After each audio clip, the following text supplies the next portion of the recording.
আওয়ামী লীগের ঘোষিত কর্মসূচি আজকে লকডাউন। সেই লকডাউন কর্মসূচি কতটা সফল হবে, কতটা ব্যর্থ হবে সেটা হয়তো দিন শেষে আমরা একটা পরিসংখ্যানের আলোকে ব্যাপারটা দেখতে পাবো। কিন্তু সেই পরিসংখ্যান তৈরি করার আগেই বহু আলামত গত ২-৩ দিনে আমরা যেগুলো দেখেছি সেগুলো কি বলছে? এবং সেই আলামতগুলো নিয়ে যখন আন্তর্জাতিক মিডিয়াতে বিভিন্ন ধরনের গবেষণা হচ্ছে, বিভিন্ন ধরনের নিউজ হচ্ছে, তখনই বা সেটাকে আমরা কোন দৃষ্টিতে দেখতে পারি? শেখ হাসিনা এবং আওয়ামী লীগের ডাকা যে লকডাউন ১৩ তারিখে এবং সেই দিনই আন্তর্জাতিক অপরাধ ট্রাইব্যুনালে শেখ হাসিনার বিচারের রায় ঘোষণার তারিখ নির্ধারণ, এই ব্যাপারগুলো একটা বাংলাদেশের রাজনীতিতে একটা বড় চাঞ্চল্যের সৃষ্টি করেছে। বিশেষ করে আজকের এই লকডাউনটাকে কেন্দ্র করে গত ২ দিন আম ঢাকায় যে পরিস্থিতিগুলো তৈরি হয়েছে, আইনশৃঙ্খলা রক্ষাকারী বাহিনীর প্রস্তুতির মহাসমারোহ ব্যাপার-স্যাপার আমরা দেখেছি, সেগুলো কোনো আন্তর্জাতিক গণমাধ্যম বেশ আ আ তীব্র চোখে দেখছে, এক ধরনের নেগেটিভ চোখেই দেখছে। কি হলো গত ২ দিনে? লকডাউনের প্রস্তুতি বা আওয়ামী লীগ কিভাবে নিল? মানে আওয়ামী লীগকে মাঠে থাকা আদৌ প্রয়োজন হবে কিনা? সেই মাঠে না থাকা সত্ত্বেও যে আতঙ্ক গত ২-৩ দিনে তৈরি হয়েছে, সেই আতঙ্কের ফলে ঢাকাবাসী এমনিই বাড়ি থেকে বের হবে না, এমনিই এক ধরনের অঘোষিত লকডাউন হয়ে যাবে কিনা? এরকম প্রেক্ষাপট যখন তৈরি হয়েছে, তখন বিবিসি বাংলা এটা নিয়ে কি বলছে সেটা বিশ্লেষণ করলে বোধহয় ব্যাপারগুলো আরেকটু পরিষ্কার হয়ে যাবে। কি বলছে লকডাউন এবং আওয়ামী লীগের কর্মসূচি নিয়ে বিবিসি বাংলা তাদের অনুসন্ধানী প্রতিবেদনে? চলুন একটু দেখে নেওয়া যাক সেই প্রতিবেদন। থাকবেন পলিটিক্স টিভির নিয়মিত আয়োজনে।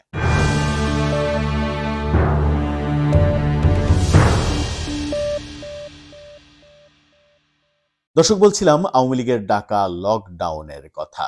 লকডাউনের কার্যক্রম, একই দিনে প্রধান উপদেষ্টার জাতির উদ্দেশ্যে ভাষণ, একই দিনে আন্তর্জাতিক অপরাধ ট্রাইব্যুনালে শেখ হাসিনার বিচারের রায়ের দিন ধার্য করা, সব মিলিয়ে একটা খুবই বাংলাদেশের রাজনীতির ইতিহাসে খুবই একটা গুরুত্বপূর্ণ দিন হিসাবে মানে পরিলক্ষিত হচ্ছে যেন এই ১৩ই নভেম্বর।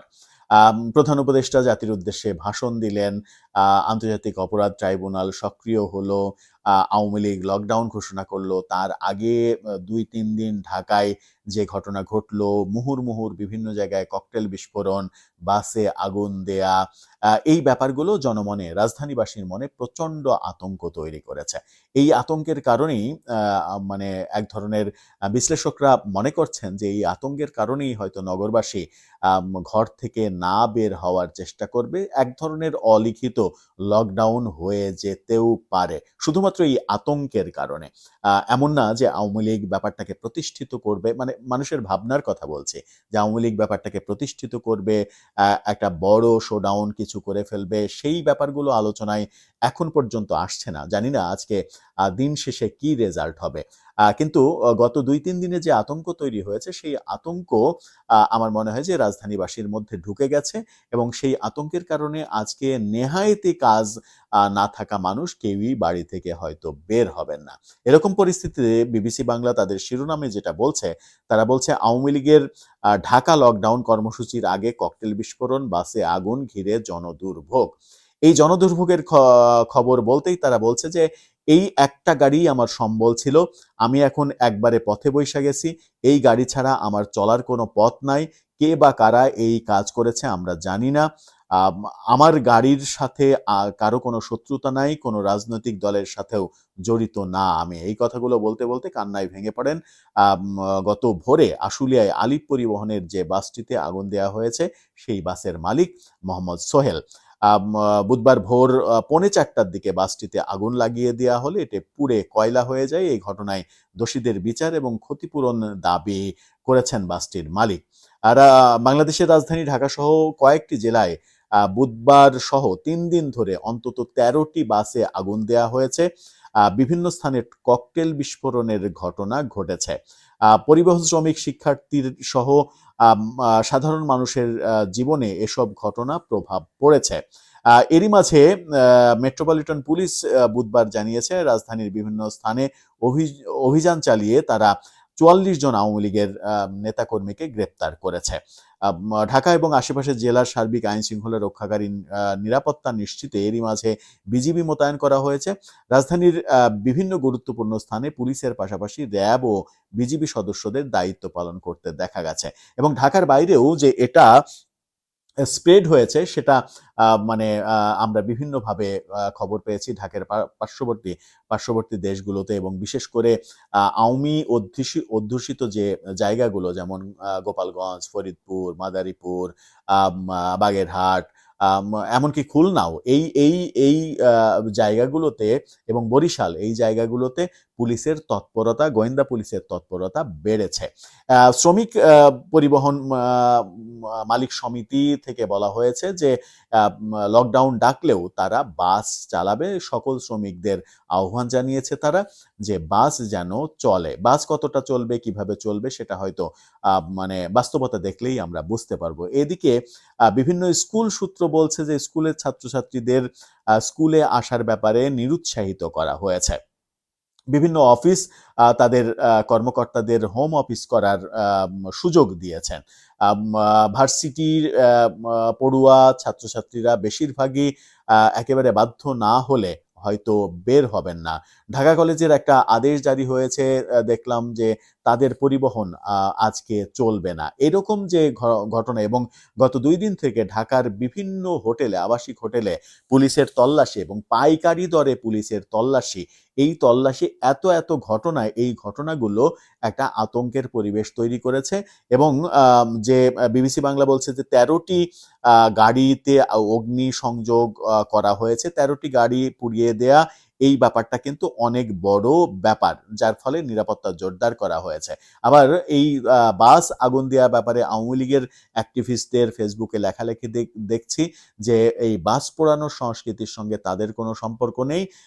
সরকার তাদের মিত্র শক্তিদের দিয়ে বাসে আগুন লাগিয়ে তার দায় আওয়ামী লীগের উপরে চাপাতে চাই এবং আওয়ামী লীগকে জনগণের কাছে খারাপ হিসেবে উপস্থাপন করতে চাই। এরকম ভিন্নধর্মী মতামতও আমরা দেখছি।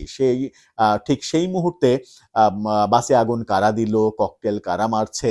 হ্যাঁ, মজার ব্যাপার হচ্ছে যে গ্রামীণ ব্যাংকের হেড অফিসের সামনে ককটেল কারা মারছে, উপদেষ্টা ফরিদা আক্তারের প্রবর্তনার মানে মোহাম্মদপুরে প্রবর্তনার সামনে 2টা ককটেল কারা মারছে, সারা দেশে একাধিক গ্রামীণ ব্যাংকের অফিসে লক্ষ্য করে ককটেল কারা মেরেছে, এই ব্যাপারগুলো হয়তো মানে সন্দেহ তৈরি করে যে এই ঘটনাগুলো মানে অস্বীকার করার উপায় নেই যে এটা আওয়ামী লীগের নেতাকর্মীরাই করেছে। কারণ আপনি যখন গ্রামীণ ব্যাংকে টার্গেট করবেন তখন বোঝাই যায় যে এটা আওয়ামী লীগের কর্মকাণ্ড। কিন্তু মাঝখানে আমরা দেখলাম শান্তা মরিয়ম ইউনিভার্সিটির বাস পুড়িয়ে দেওয়া হলো, সেটাকে নিয়ে আওয়ামী লীগের নেতাকর্মীদের লেখালেখি দেখলাম যে তারা প্রাইভেট ইউনিভার্সিটির ছাত্রদের মাঠে নামাতে চাইছে আওয়ামী লীগের বিরুদ্ধে। এই কারণে প্রাইভেট ইউনিভার্সিটির একটা বাসে টেকনিক্যালি আগুন ধরিয়ে দিয়েছে, ধরিয়ে আওয়ামী লীগের উপরে দায় চাপাতে চাইছে, যেন প্রাইভেট ইউনিভার্সিটির ছাত্রছাত্রীরা ক্ষেপে ওঠে, জ্বলে ওঠে, তারা যেন রাস্তায় নেমে আসে এবং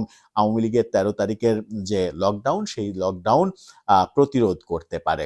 এরকম এই দিনটা আরো বেশি গুরুত্বপূর্ণ হয়ে উঠেছে। একই দিনে লকডাউন, একই দিনে শেখ হাসিনার বিচারের রায়ের তারিখ ঘোষণা, একই দিনে প্রধান উপদেষ্টার জাতির উদ্দেশ্যে ভাষণ, সবকিছু কাকতালীয়ভাবে মিলে যাচ্ছে, নাকি এটাকেও ভবিষ্যতে কেউ মেটিকুলাস ডিজাইনের অংশ হিসেবে দেখবেন, কিংবা কেউ হয়তো নতুন করে নতুন কোনো ডিজাইন হিসেবে সামনে নিয়ে আসবেন, সেটাও হয়তো ভবিষ্যৎই দেবে। তবে বিবিসির প্রতিবেদন যেটা বলছে, সেই প্রতিবেদন এটা নিশ্চিত করে যে জনমনে একটা আতঙ্ক তৈরি হয়েছে গত 2-3 দিনের কার্যক্রম এবং এই 13 তারিখের আয়োজন নিয়ে একটা বড় আতঙ্ক তৈরি হয়েছে, যে আতঙ্কটা হয়তো জনগণকে নিরুৎসাহিত করবে ঘর থেকে বের হওয়ার।